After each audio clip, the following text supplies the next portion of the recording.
এটা গণমাধ্যমের স্বাধীনতার উপর নির্লজ্জ হস্তক্ষেপ। যারা এটা করেছেন তাদের প্রতি আমাদের বিনয়ী অনুরোধ, আপনারা এখান থেকে ফিরে আসুন। যারা যেখানে ছিল তাদেরকে পুনর্বহাল করুন। যদি না করেন তাহলে আপনারাই এক নায়কপন্থী শাসন ব্যবস্থা কায়েম করার জন্য এবং ফিসিবাদ ফিরিয়ে আনার জন্য আপনারা দায়ী থাকবেন। এ কাজ যারাই করবেন আমরা তাদেরকে সমর্থন করব না, আমরা এই কাজের নিন্দা জানাই এবং আমরা দাবি করি রাইট নাও, শুধু সাংবাদিক না, কোনো একটা সরকারি আধা সরকারি স্বায়ত্তশাসিত বেসরকারি প্রতিষ্ঠানের একজন পিয়নের উপরেও যেন সেই আঘাত না আসে। যদি আসে তাহলে এদেশের জনগণকে আমরা সাথে নিয়ে অবশ্যই আমরা প্রতিবাদ করব, প্রতিরোধ আমরা গড়ে তুলব। এটা আমরা মানব না, কোনো অবস্থায় মানব না। আমাদের অঙ্গীকার ছিল স্বাধীন বিচার ব্যবস্থা এবং স্বাধীন গণমাধ্যম, এই দুইটাকে আমরা পূর্ণ স্বাধীনতায় দেখতে চাই। গণমাধ্যম তার মতো করে চর্চা করুক, জনগণ গণমাধ্যমের মেসেজ কিভাবে নিবে এটা জনগণের ব্যাপার। কিন্তু এইখানে কেউ হস্তক্ষেপ করবেন, আমার পছন্দের কথা লিখেন নাই, বলেন নাই, তাই তার এখানে চাকরি নাই, রিজেক্ট নাই, এটা গুরুতর অন্যায়। এটা কেউ করবেন না। আমরা বিনয়ের সাথে অনুরোধ জানাবো এই কাজ থেকে যেন তারা ফিরে আসে।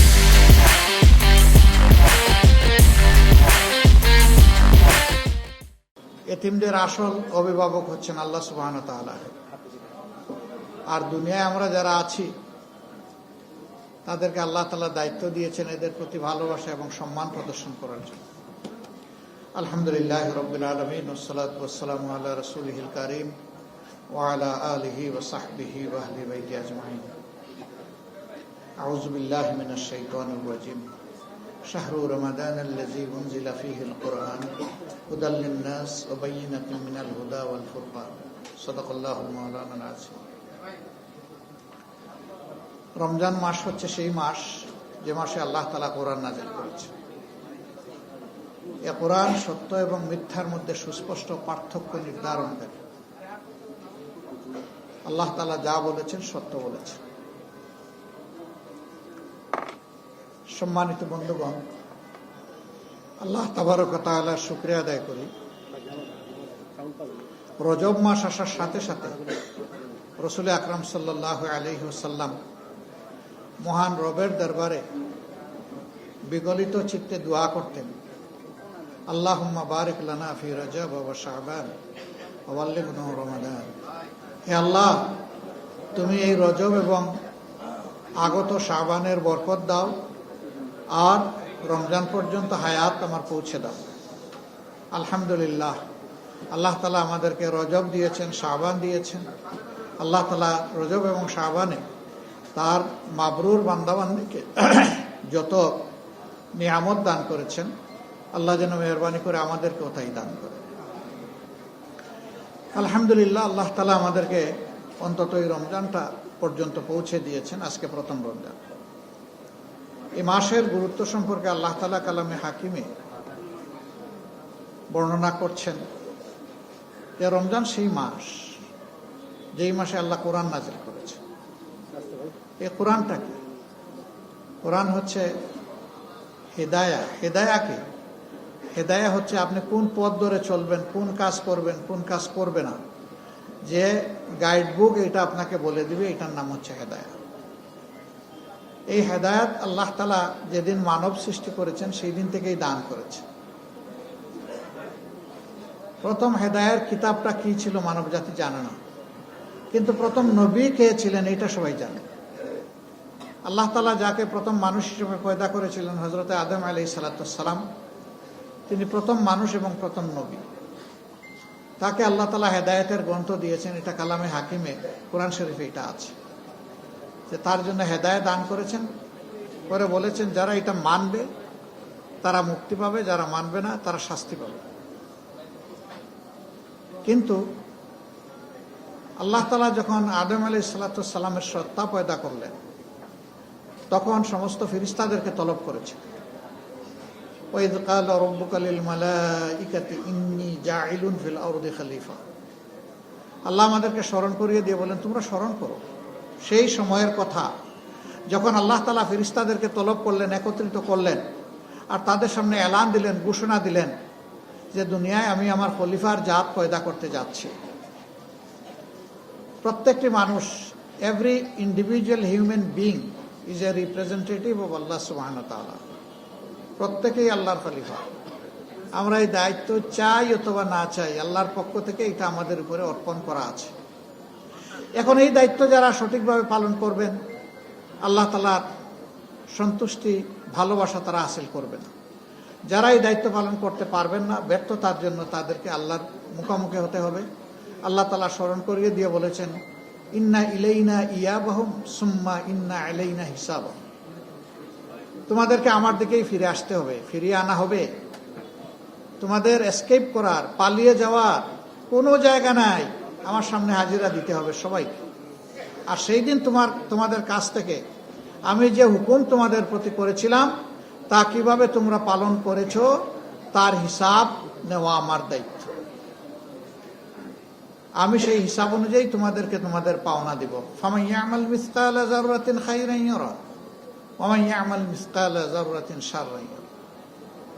যে অতি সূক্ষ্মাতি সূক্ষ্ম অল্প পরিমাণ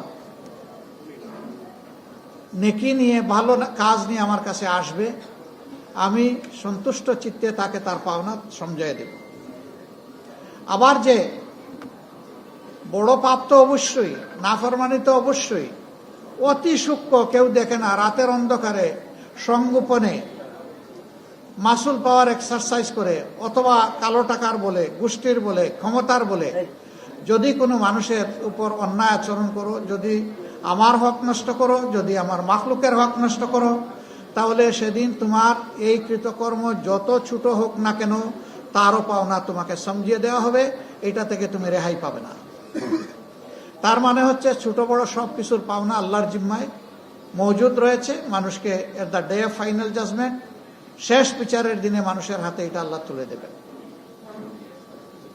মানুষের অবস্থা সেদিন দুই ভাগে বিভক্ত। একদল মানুষ স্বাচ্ছন্দ্যে আল্লাহ তাআলার দরবারে দাঁড়াবে, তাদের চেহারার মধ্যে নূরের ঝলক থাকবে, রাব্বুল ইজ্জত তাদের দিকে সন্তুষ্টি এবং রাহমার দৃষ্টি দিয়ে তাকাবেন। আরেকদল মানুষ দুলামদিন অপদস্থ, হাঁটু গড়ে মাথা নত করে বসবে, তাদেরকে তাড়িয়ে আনবে ফেরেশতারা, এনে আল্লাহর দরবারে হাজির করবে। সেই লোকগুলার দিকে আল্লাহ তাআলা তার রহমতের নজর নিক্ষেপ করবেন না। তার মানে তাদের জন্য ধ্বংস এবং শাস্তি অবধারিত। যারা প্রথম সম্প্রদায়, আল্লাহ তাআলার পক্ষ থেকে নাজাতের সুসংবাদ পেয়ে, বুশরা পেয়ে তারা যাবে মাবুদের মায়ার জান্নাতে। আর যারা নাফরমানি করে, আল্লাহ তাআলার সাথে বিদ্রোহ করে, দুনিয়ায় বিপর্যয় সৃষ্টি করে, দুনিয়ায় বিশৃঙ্খলা সৃষ্টি করে, সন্ত্রাস সৃষ্টি করে, মানুষকে কষ্ট দিয়ে অন্যায় অপরাধ করে, দুর্নীতি করে আল্লাহর দরবারে হাজিরা দিবেন, তাদের ঠিকানা হবে ভিন্ন। এই লোকগুলাকে ফেরেশতারা তাড়িয়ে নিয়ে যাবেন জাহান্নামের দিকে। সেখানকার পাহারাদার ফেরেশতা জিজ্ঞেস করবেন, কেন আজকে এখানে এসেছো কেন? তোমাদের কাছে কোনো সতর্ককারী আল্লাহ তাআলা পাঠাননি? বলে হ্যাঁ পাঠিয়েছিলেন। তাহলে না, আমরা তাদেরকে সেদিন অস্বীকার করেছি, বলেছি তোমরা মিথ্যাবাদী, তোমরা যা বলেছো এটা সত্য নয়, আল্লাহ এরকম কাউকে পাঠাননি, আমরা তাদের কথা শুনিনি, অগ্রাহ্য করেছি। ফেরেশতারা তখন বলবেন, তোমাদের জায়গায় তোমরা পৌঁছে দাও। তাদেরকে উপর করে জাহান্নামে নিক্ষেপ করা হবে। সে দৃশ্য বড় ভয়াবহ। ফুটন্ত পানি আর জ্বলন্ত আগুন, এর মধ্যেই মানুষগুলা দৌড়াদৌড়ি করবে, হাঁসফাঁস করবে, চিৎকার দিবে, কানবে, বুক ফাটা চিৎকার। কিন্তু না, সেদিন তাদের প্রতি সহানুভূতিশীল কাউকেই পাবে না। উপরের দিকে তাকাবে, তাকিয়ে দেখবে সমাজে যাদেরকে কষ্ট দিয়েছিল, যাদেরকে তারা নিন্দা করেছিল, যাদেরকে মজলুম করে রেখেছিল, যাদের উপর অত্যাচার করেছিল, যাদেরকে শোষণ করেছিল, সেই লোকগুলা জান্নাতে বসে বসে হাসছে। তখন বলবে, আমরা তো তোমাদের প্রতিবেশী ছিলাম, সঙ্গী ছিলাম, পরিবারের সদস্য ছিলাম, বন্ধু ছিলাম, কর্মস্থলের সাথী ছিলাম, তোমরা কি আমাদের প্রতি একটু মেহেরবানি করতে পারো? কি মেহেরবানি?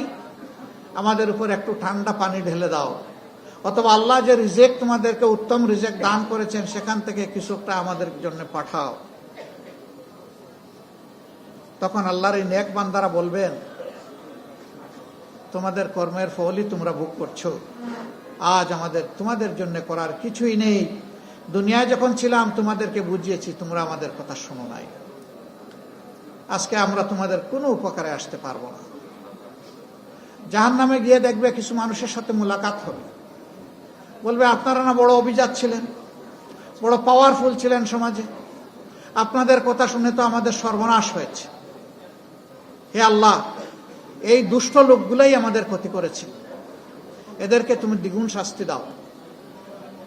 তখন ওই লোকগুলা সমাজে যারা মানুষকে বিপদে পরিচালিত করেছিল, এরা বলবে আমরা কেবল ডাক দিয়েছিলাম, তোমরা আমার কথা শুনলে কেন? আল্লাহ তো তোমাদেরকে ভালো মন্দ বাছ বিচারের বিবেক দিয়েছিলেন, সুতরাং আজকে আমাদের নিজেরও কোনো উপকার করতে পারবো না, তোমাদেরও কোনো উপকার করতে পারবো না। আল্লাহ তাআলা বলবেন উভয়ের জন্য ডাবল শাস্তি। তুমি যার জন্য ডাবল শাস্তি কামনা করেছো, তোমাকে বিপদগামী করার জন্য, তার জন্য ডাবল শাস্তি। আর তোমাকে বিবেক দেওয়ার পরে বিবেক অনুযায়ী চলো নাই, তুমি অন্ধ হয়ে ওকে অনুসরণ করেছো, এই জন্য তোমার জন্য ডাবল শাস্তি। উভয়ে ডাবল শাস্তি ভোগ করবে। আচ্ছা, এই মানুষগুলা যদি শাস্তি ভোগ করে জাহান্নামের, আমাদের কোনো লাভ হবে? কিন্তু এই মানুষগুলা যদি জাহান্নামের আগুন থেকে বেঁচে যায়, আমাদের কোনো ক্ষতি হবে? নিশ্চয়ই ক্ষতি হবে না।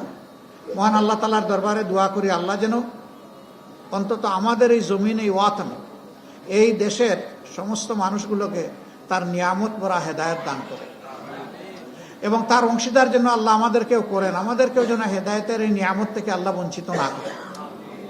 আল্লাহ যদি সমস্ত মানুষগুলোকে হেদায়েত মানে ন্যায়পথের দিশা, এটা যদি সবাইকে আল্লাহ দিয়া দেন, আমরা বড় খুশি হব। একটা সংসদ নির্বাচন হয়েছে, এখন শাসকের কাজ কি? আল্লাহ তাআলা এটা আমাদেরকে স্মরণ করিয়ে দিয়েছেন। আর আমাদের খতিবগণ, ইমামগণ প্রতি জুম্মায় সেটা আমাদেরকে স্মরণ করায় দেন। ইন্নাল্লাহা ইয়া'মুরুকুম বিল আদলি ওয়াল ইহসান। আল্লাহ তোমাদেরকে নির্দেশ দিচ্ছেন, হুকুম দিচ্ছেন, তোমরা মানুষের জন্য ন্যায় বিচার কায়েম করো এবং মানুষের প্রতি তোমরা সহানুভূতিশীল হও, সর্বোচ্চ সহানুভূতিশীল হও, ইহসান করো। ওয়া ইতাইজিল কুরবা, আর যারা তোমাদের আপনজন তাদের হক তাদেরকে দাও। ওয়া ইয়ানহা আনিল ফাহশা ওয়াল মুনকার, আর সমাজে যত অপকর্ম আছে, নির্লজ্জতা আছে, এগুলা রুখে দাও, ঠেকিয়ে দাও, বন্ধ করে দাও। ওয়াল বাগ,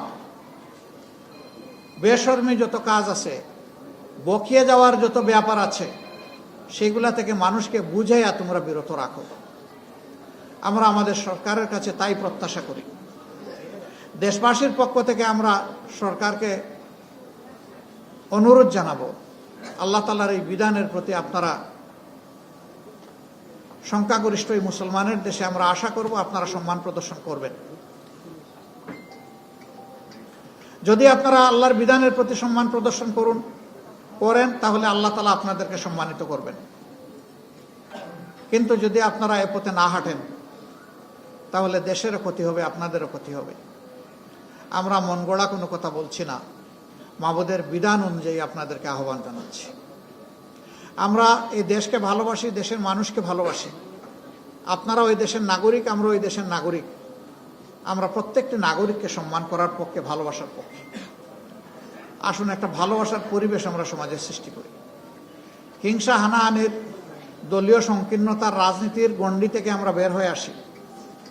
আজকে পবিত্র এই রমজানের দিনে আমি আহ্বান জানাবো, শুধুমাত্র দলীয় পরিচিতির কারণে আল্লাহর একজন বান্দা কিংবা বান্দি যেন জুলুমের শিকারে পরিণত না হন।